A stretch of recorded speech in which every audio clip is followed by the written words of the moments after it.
everybody up to date on former Selectman Ernie Doucette. He suffered another setback this week. He's in intensive care unit. And again, we wish he and Alice and his family well, and we're all thinking of him and praying for his speedy recovery. So we hope Ernie pulls out of this quickly and well, and I know he's looking forward to participating in the election coming week from tomorrow, and we hope he's up to it. But again, we wish he and Alice the best. With that, approval of minutes, April 17th, 2001, regular and executive. Mr. Bagan. Mr. Chairman, I move to approve the April 17th regular session and executive session minutes as written. Second.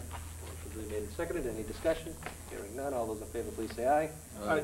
Those opposed? Unanimous. Correspondence. Again, the members have a copy of the correspondence list. If you'd like a copy of anything, just check it off. Linda, make copies. Would anybody like to see anything in there right now? Just say so. We'll be happy to share it with you. I'm all set, Mr. Chairman. All set? Okay. All set, Joe? Yeah, I'm all set. Okay. Next order of business is to appoint the organizers for the Memorial Day Parade. As you know, the Minute and Militia have been doing it for a number of years now and have done a terrific job. So I would anticipate that the board would be planning on doing the same thing. And what are the wishes of the board? Mr. Chairman, you want a motion? Sure. Mr. Chairman, I move to appoint the Minute and Militia as the Memorial Day Parade organizers. Second. Motion duly made and seconded. Any discussion? Hearing none. All those in favor, please say aye. Aye. Aye. Those opposed? Unanimous.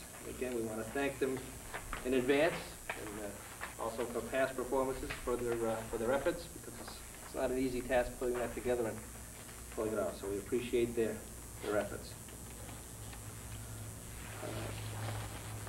We have a request for a change of manager, the Loyal Order of the Moose.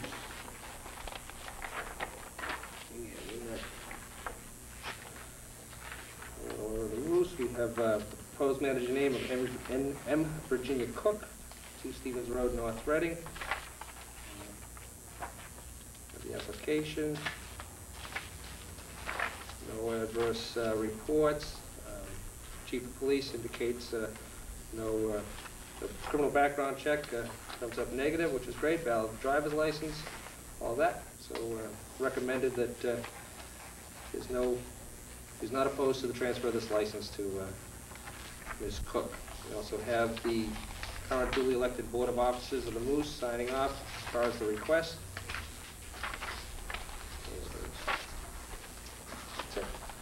Not any representatives here right now, but as most of us know, Ms. Cook or whatever activity. So, Mr. Smith. Yeah, I've known the Cook family for a great many years. They've been a family of town for a great many years, well respected, and I certainly have no problem with the change of manager at the Moose. So, Mr. Chairman, I move to approve the change of manager for Loyal Order of Moose, 140 North Street, from Scott A. McPherson to M. Virginia Cook. Second. Motion duly made and seconded. Any further discussion? Just like to echo Mr. Smith's remarks. I personally get to know the Cook family, and cooking is recommended also.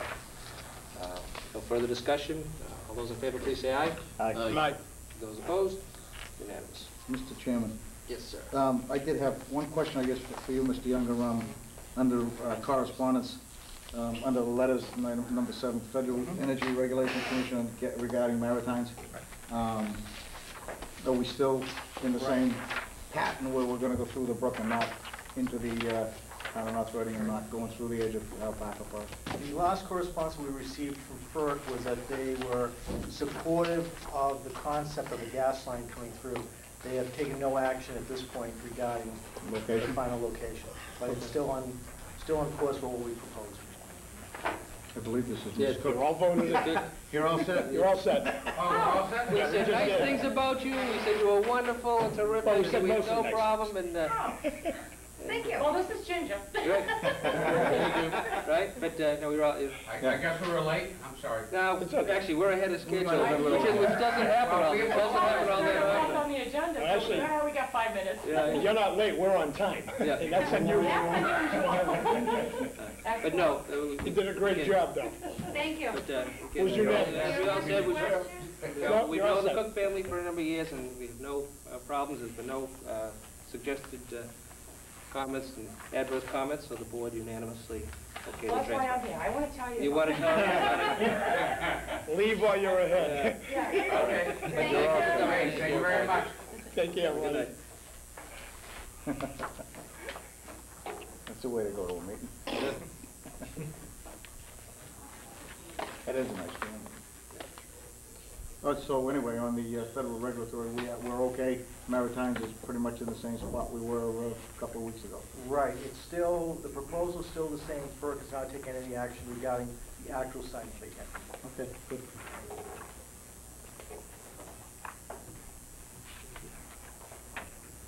Good. I'll sit. Thank you.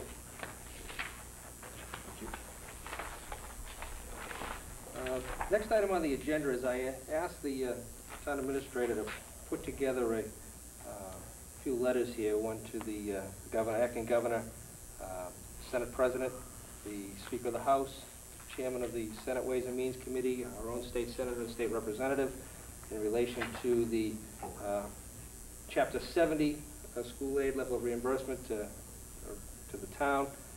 As you are all aware, the governor proposed one figure, House one, which is the House budget, came in at another figure, which was substantially less than what the governor had proposed.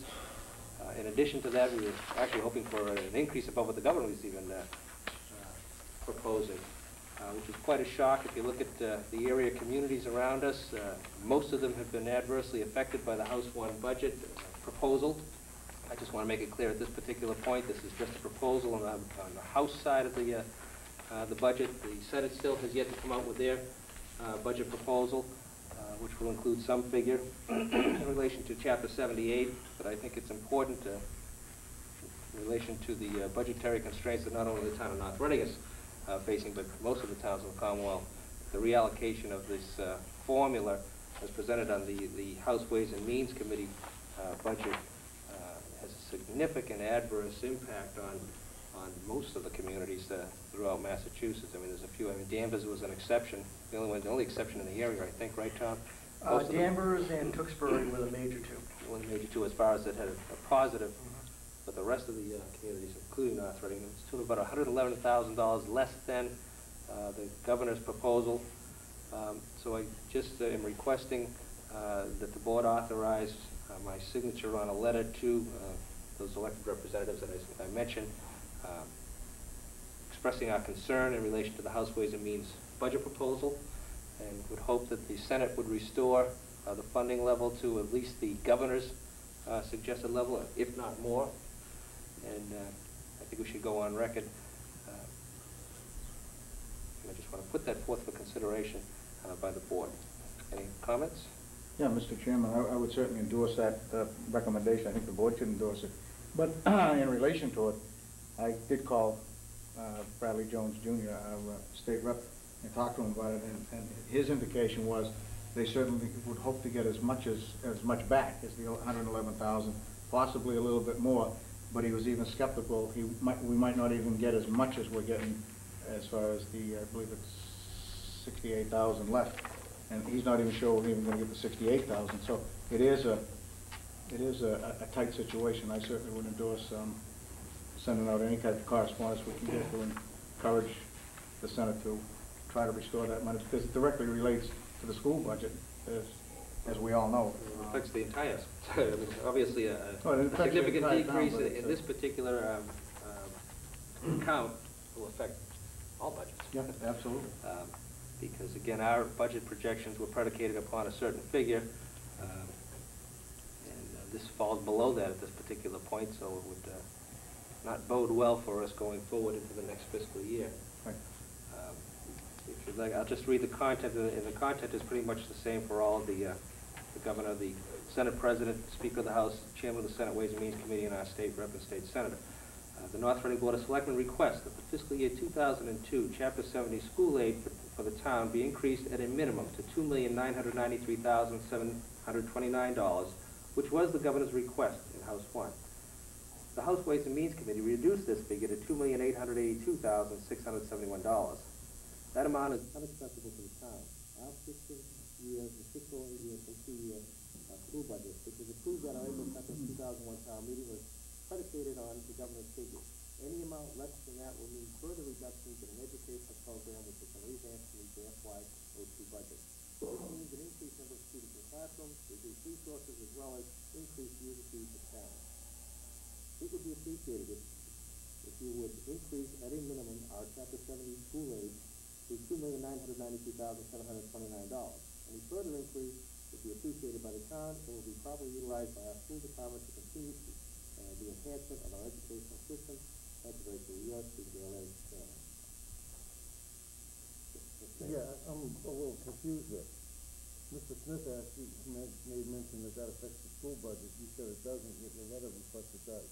This is the Chapter 78 is directly into the school budget, but how it affects the other budget is that if the Chapter 70 funds are reduced, and they have less to work with, obviously, but what's going to happen is the town as a whole has to reassess our entire fiscal situation.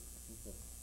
So basically what this means is we should start looking forward at the monies that were guaranteed, i.e. the property taxes, our excise taxes, even the excise taxes aren't guaranteed, but the property taxes, and working our budget from that, and anything that comes in from the state, we should look at as pretty much a windfall.